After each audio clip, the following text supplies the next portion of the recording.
Assalamualaikum warahmatullahi wabarakatuh.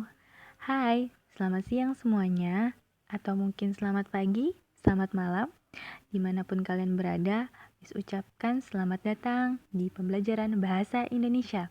Kali ini bertemu lagi dengan Miss Febril, tapi dengan materi yang berbeda, yaitu teks eksposisi.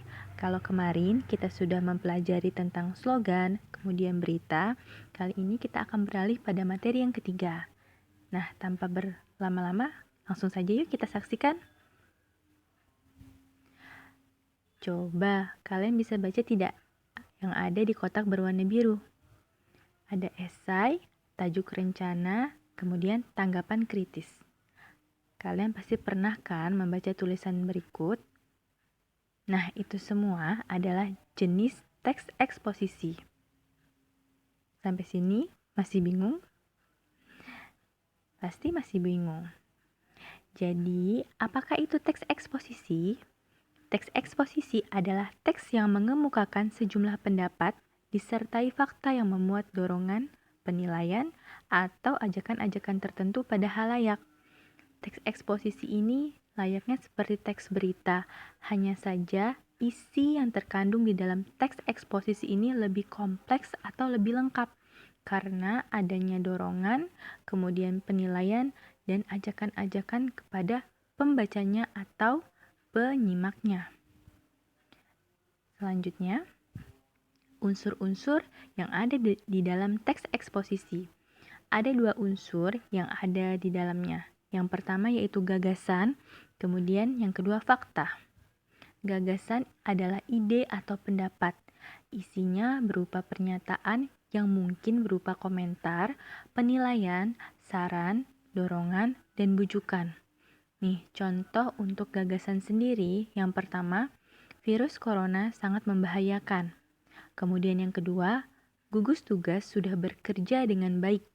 Maksudnya di sini, gagasan itu adalah ide yang dapat dikembangkan di kalimat selanjutnya. Kemudian yang kedua, fakta. Fakta adalah keadaan atau peristiwa yang merupakan kenyataan, sesuatu yang benar-benar ada dan terjadi. Contoh dari kalimat fakta, yang pertama, virus corona menyebar di Indonesia sejak 2020. Kemudian contoh yang kedua, jumlah penderita virus corona di Indonesia mencapai 57.000 jiwa. Nah, contoh-contoh ini merupakan kejadian yang benar-benar terjadi di kehidupan yang sebenar-benarnya. Dan memang itu sedang kita alami ya. Nah, itu adalah contoh dari kedua unsur-unsur dalam teks eksposisi. Selanjutnya, kita akan beralih pada pola-pola pengembangan teks eksposisi.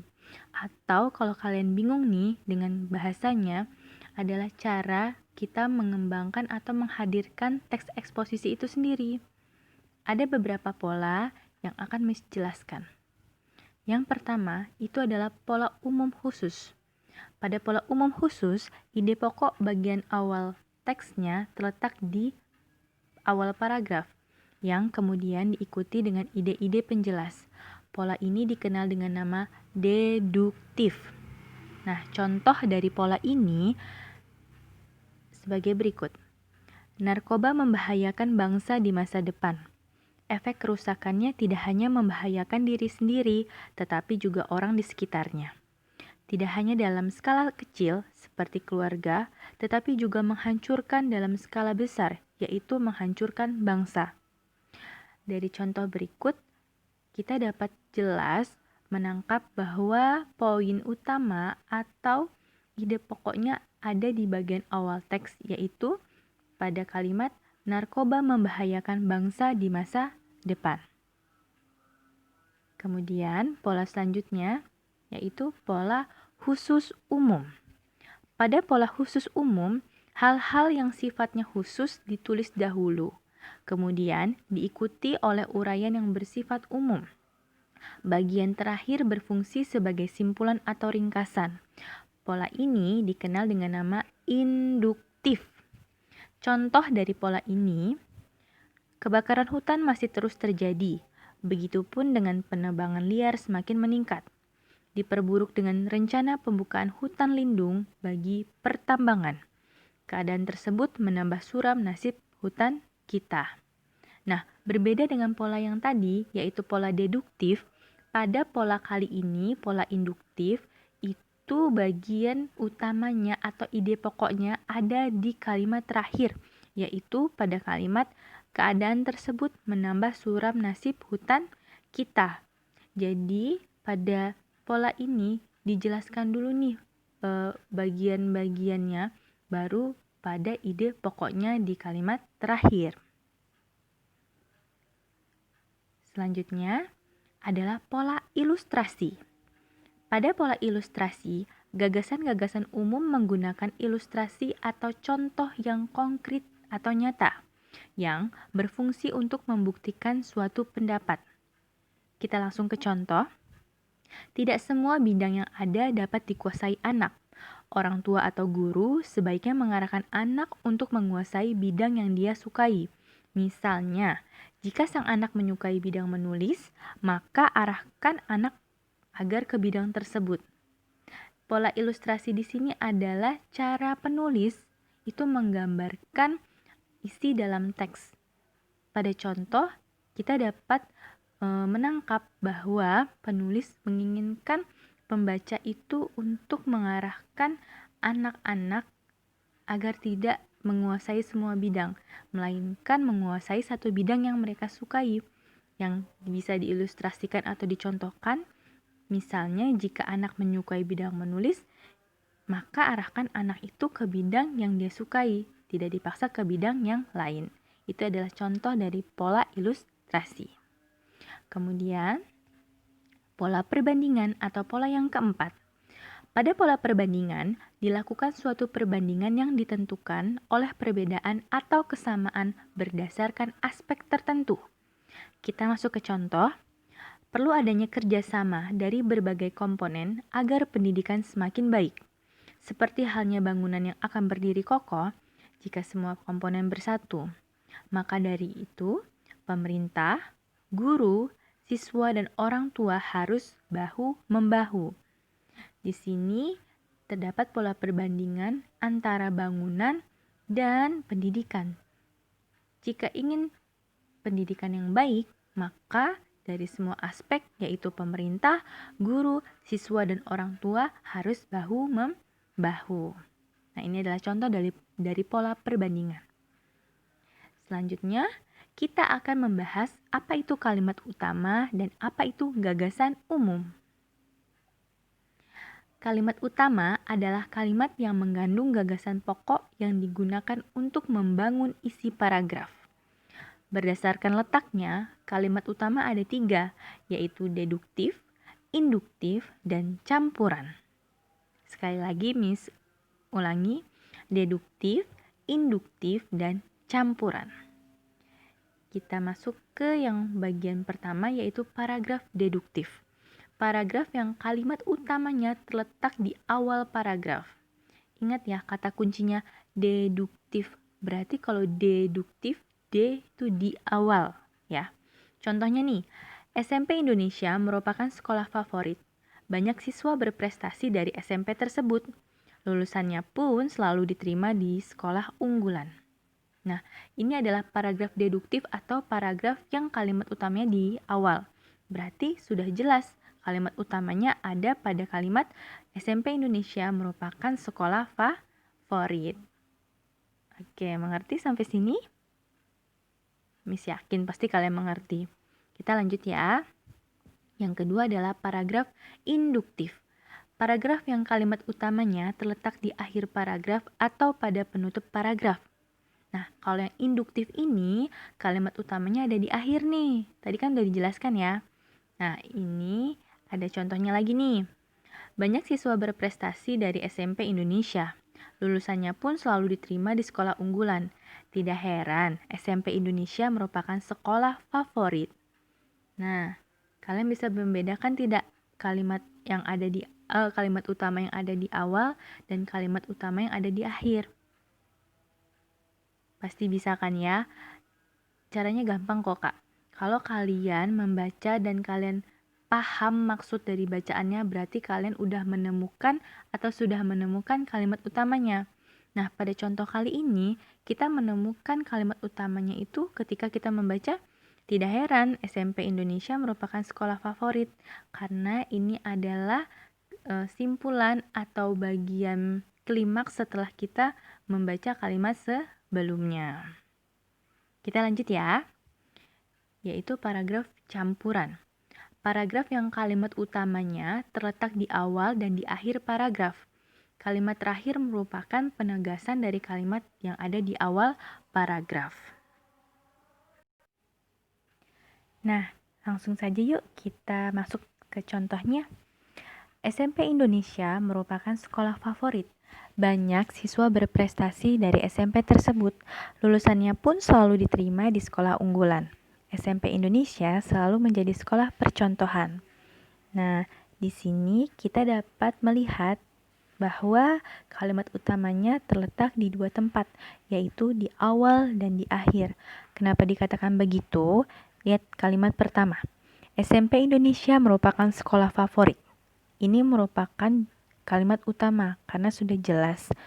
Karena di kalimat selanjutnya merupakan kelanjutan dari kalimat sebelumnya, yaitu banyak siswa berprestasi dari SMP tersebut. SMP tersebut mengacu pada SMP Indonesia. Kemudian di kalimat terakhir, SMP Indonesia selalu menjadi sekolah percontohan. Nah, ini merupakan penegasan dari kalimat utama tadi, yaitu SMP Indonesia merupakan sekolah favorit. Sampai sini mengerti? Kemudian kita beralih pada gagasan umum atau ide pokok. Gagasan umum atau ide pokok adalah kalimat yang menjadi inti paragraf. Ide pokok ini bisa ditentukan dengan dua cara, antara lain, yang pertama, ringkasan kalimat utama. Contohnya nih, bunga mawar itu indah diringkas, bunga mawar indah. Kemudian yang kedua, ditulis dengan kalimat utama. Sebagian besar sinetron bertema percintaan. Nih, maksud dari contoh yang pertama yaitu bunga mawar itu indah. Nah, kita lebih ringkas atau kita lebih persingkat lagi dengan menghilangkan kata itu, karena sudah jelas itu mengacu pada bunga mawar. Jadi kita ringkas dengan menjadi bunga mawar indah. Nah, ini merupakan ringkasan atau kalau misalnya ditanya mana ide pokok dari sebuah paragraf atau dari sebuah kalimat, pasti kita akan langsung menjawab ke hal-hal yang pokoknya atau hal-hal poinnya. Jadi kalau bisa sesingkat mungkin dan sekomunikatif mungkin. Kemudian yang kedua, ditulis sama dengan kalimat utamanya, yaitu misalnya di kalimat utama atau kalimat awalnya itu dia menuliskan bertema percintaan. Nah, tanpa harus kita mencari lagi itu ide pokoknya atau tanpa kita harus membaca secara keseluruhan teksnya, kita boleh untuk mengungkapkan ide pokok itu dengan membaca kalimat pertama atau kalimat awalnya. Jadi itu tidak salah sebenarnya di bahasa Indonesia. Hanya saja ditakutkan kalau tidak membaca secara keseluruhan akan terjadi miskomunikasi.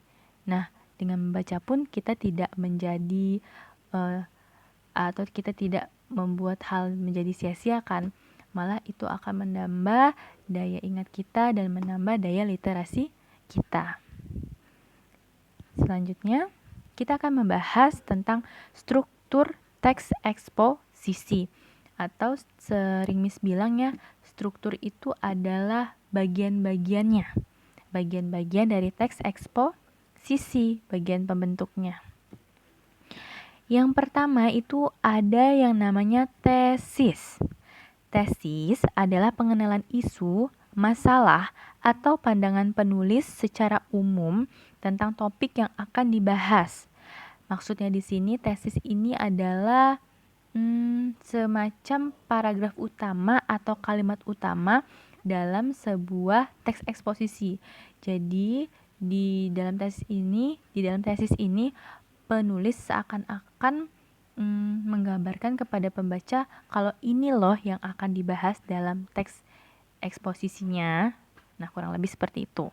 Contohnya nih, jika pemerintah tidak cepat bertindak dalam 10 tahun mendatang, hutan Sumatera akan musnah dan diikuti musnahnya hutan Kalimantan. Nah, ini adalah contoh tesis atau contoh kalimat pembuka pada sebuah teks eksposisi yang diharapkan pembaca atau penikmat teks eksposisi itu dapat langsung membayangkan isi teks eksposisi yang akan dibaca selanjutnya. Nah, ini adalah struktur yang pertama dalam teks eksposisi. Kemudian, struktur yang kedua adalah rangkaian argumen. Rangkaian argumen berupa sejumlah pendapat atau argumen penulis sebagai penjelas atas tesis yang dikemukakan sebelumnya. Nah, ini adalah kelanjutan dari struktur yang pertama. Kalau struktur yang pertama atau tesis tadi, penulis atau pengarang itu ingin menyajikan kepada pembaca kalau ini adalah topik yang akan dibahas. Kemudian dalam rangkaian argumen, ini adalah kelanjutan dari topik yang tadi. Jadi ini adalah isinya berupa argumen-argumen atau data-data yang memang mendukung tesis tadi. Contohnya nih, pengelolaan hutan tidak menunjukkan adanya tanda-tanda perbaikan dibandingkan tahun sebelumnya. Sebaliknya, kecenderungannya justru makin memburuk. Kebakaran hutan masih terjadi, penebangan liar makin meningkat, diperburuk lagi dengan rencana pembukaan hutan lindung bagi pertambangan. Keadaan tersebut jelas menambah suram nasib hutan. Nah, ini jelas mendukung atau merujuk pada tesis di awal tadi ya. Nih, kalau misalnya kakak lupa, Miss buka lagi tesis. Nah, di contoh ya, kakak lihat yang dicontoh, itu membahas tentang 10 tahun mendatang hutan Sumatera akan musnah dan diikuti musnahnya hutan Kalimantan. Berarti tentang hutan ya. Kemudian, pada rangkaian argumen atau struktur selanjutnya, membahas tentang pengelolaan hutan. Nah, berarti ini masih berkaitan dengan tesis tadi, masih membahas tentang hutan. Sampai sini mengerti ya. Kemudian struktur yang ketiga adalah penegasan ulang. Penegasan ulang merupakan perumusan kembali secara ringkas. Bagian ini sering pula disebut penutup atau simpulan. Jadi ini masih berkaitan dengan tesis, kemudian yang kedua tadi argumen. Nah, ini terakhir, ini bagian simpulannya. Kita lihat ya di contohnya ya. Rupanya kedua masalah itu belum cukup. Pemerintah menambah rencana pembukaan kawasan hutan lindung untuk areal pertambangan. Kebijakan tersebut jelas semakin menyempurnakan derita hutan Indonesia. Nah, di contoh ini jelas dia masih membahas tentang hutan tadi. Berarti dari tesis sampai penegasan ulang merupakan satu kesatuan utuh yang saling berkaitan. Jadi tidak bisa dipisahkan struktur ini. Nah, sampai di sini, sampai ketiga struktur yang ada dalam teks eksposisi gimana? Sudah jelas kan ya Kak ya? Karena sebenarnya struktur itu merupakan satu kesatuan yang padu, jadi tidak dapat dipisahkan dan saling keterkaitan. Kita lanjut, yaitu pada kaidah kebahasaan teks eksposisi atau kata-kata atau bahasa yang digunakan dalam teks eksposisi. Kita masuk pada yang pertama, yaitu kata teknis. Kata yang memiliki arti khusus terkait bidang atau keahlian tertentu. Contohnya nih, pada bidang kehutanan, kita bisa menggunakan kata-kata hutan lindung, kemudian pembalakan yaitu, dan penebangan. Kemudian contoh yang kedua itu dalam bidang jurnalistik, itu ada kata-kata berita, kemudian tajuk, kemudian redaktur. Nah, pokoknya kata teknis ini adalah kata yang terkait pada bidang yang sedang kita bahas. Kemudian yang kedua, hubungan kausalitas.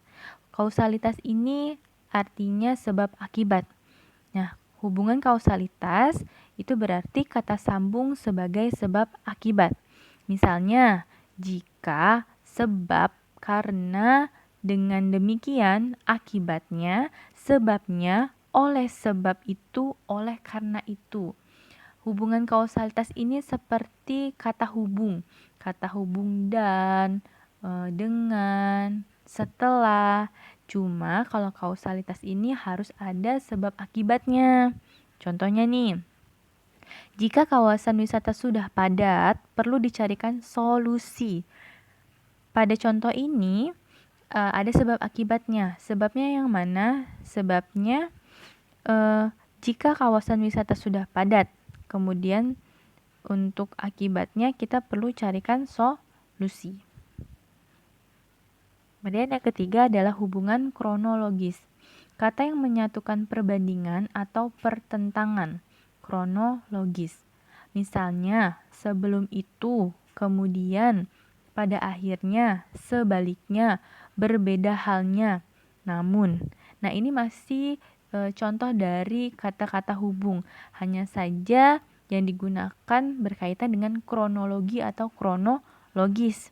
Nih, contohnya, penebangan liar dikatakan berkurang, namun keadaan di lapangan justru sebaliknya. Nah, kronologis di sini yaitu kata namun. Kata namun ini mendukung kata selanjutnya yaitu kenyataan di lapangan justru sebaliknya. Selanjutnya, kata kerja mental. Kata kerja yang terkait dengan kegiatan hasil dari pemikiran, seperti diharapkan, memperkirakan, menduga, berpendapat, berasumsi, menyimpulkan. Kita langsung ke contoh. Apabila tempat wisata sudah padat, bisa diperkirakan tidak akan menarik lagi. Kata kerja mental ini adalah kata kerja yang benar-benar terkait dengan hasilnya. Pada contoh itu, kata kerja mentalnya adalah kata diperkirakan. Karena ini berkaitan dengan kalimat sebelumnya yaitu apabila tempat wisata sudah padat, bisa diperkirakan tidak akan menarik lagi. Itu adalah contoh dari kata kerja mental ya, Kak. Selanjutnya, kata perujukan, ujukan. Berarti seperti kata tunjuk. Kata yang dipakai untuk merujuk kata yang sudah dijelaskan sebelumnya, seperti berdasarkan data, merujuk pada pendapat, atau kata yang mengkerucut pada sesuatu. Nih, langsung ke contohnya ya. Dari data ini dapat disimpulkan bahwa wisatawan asing lebih tertarik pada budaya. Nah, mana kata tunjuknya atau kata perujukannya? Ya, dari data ini, berdasarkan, merujuk. Nah, biasanya kata rujukan ini selalu identik dengan kata dari, seperti, berdasarkan. Nah, kalau misalnya ada kata-kata itu, langsung saja kalian ingat pada kata rujukan. Kemudian kata persuasif. Kalau dengan persuasif berarti ingat aja dengan ajakan atau himbauan. Kata yang digunakan untuk memengaruhi seseorang seperti contohnya hendaklah, sebaiknya, diharapkan, perlu, harus, dan sebagainya. Contoh dari kata persuasif, masyarakat harus diajarkan cara memilah atau memilah ya ini sampah organik dan anorganik. Nah, di mana kata persuasif pada contoh ini? Ya, pada kata diajarkan atau harus diajarkan. Nah, harus diajarkan ini merupakan ajakan kepada orang-orang yang membaca atau kalau dalam kalimat ini yaitu pemerintah atau bidang-bidang khusus yang menangani tentang sampah yang tujuannya itu apabila membaca kalimat ini dapat menggugah supaya memberikan edukasi ya kepada masyarakat tentang cara memilah sampah organik dan anorganik. Nah, itu contoh kata persuasif. Kemudian ada kata denotatif. Kata denotatif ini adalah kata yang bermakna sama dengan aslinya atau memang maknanya sebenarnya. Contohnya nih, kebakaran hutan masih terus terjadi, penebangan liar semakin meningkat. Tidak ada kata kias. Ini benar-benar kata yang memang artinya seperti itu dan tujuannya memang ya seperti itu. Kebakaran hutan masih terus terjadi, kemudian penebangan liar semakin meningkat. Tidak ada kata pengandaian di sini. Ini kata yang sebenar-benarnya. Berbeda dengan kata konotatif atau kata selanjutnya nih, yaitu katanya ini tidak bermakna, tidak sama dengan kata aslinya, atau dia punya makna kias, punya ungkapan, punya majas deh kalau memang kalian bingung. Contohnya nih, demonstrasi itu diikuti lautan manusia. Itu contoh yang pertama. Kemudian contoh yang kedua, jangan mencari kambing hitam dalam masalah itu.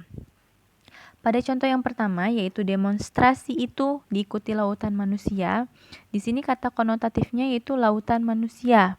Nah, tidak ada ya yang namanya lautan manusia, yang ada lautan air. Nah, maksudnya di sini lautan manusia itu adalah orang yang banyak sekali, yang hampir diibaratkan seperti lautan, luas, banyak gitu, padat. Nah, kemudian yang kedua, jangan mencari kambing hitam dalam masalah itu. Kambing hitam itu di dalam masyarakat Indonesia sering dikenal dengan orang yang disalahkan gitu, atau orang yang ditumbalkan. Jadi, kambing hitam di sini nih konotatifnya. Kalau misalnya kalian pernah belajar apa yang dinamakan majas, kurang lebih konotatif seperti itu, seperti kata-kata kias atau kata-kata majas. Nah, sudah habis rupanya. Terima kasih ya Kak sudah menyaksikan atau sudah mendengarkan pembelajaran tentang teks eksposisi pada hari ini. Semoga dengan adanya penjelasan singkat melalui daring ini, kakak-kakak semua dapat sedikitnya paham apa yang dimaksud dengan teks eksposisi. Sekarang silahkan diulang kembali video ini apabila ada catatan yang belum lengkap. Silahkan dicatat, kemudian difoto dan ditautkan ke link yang akan Miss tampilkan setelah pembelajaran ini. Oke, terima kasih sudah menyaksikan. Salam literasi. Wassalamualaikum warahmatullahi wabarakatuh.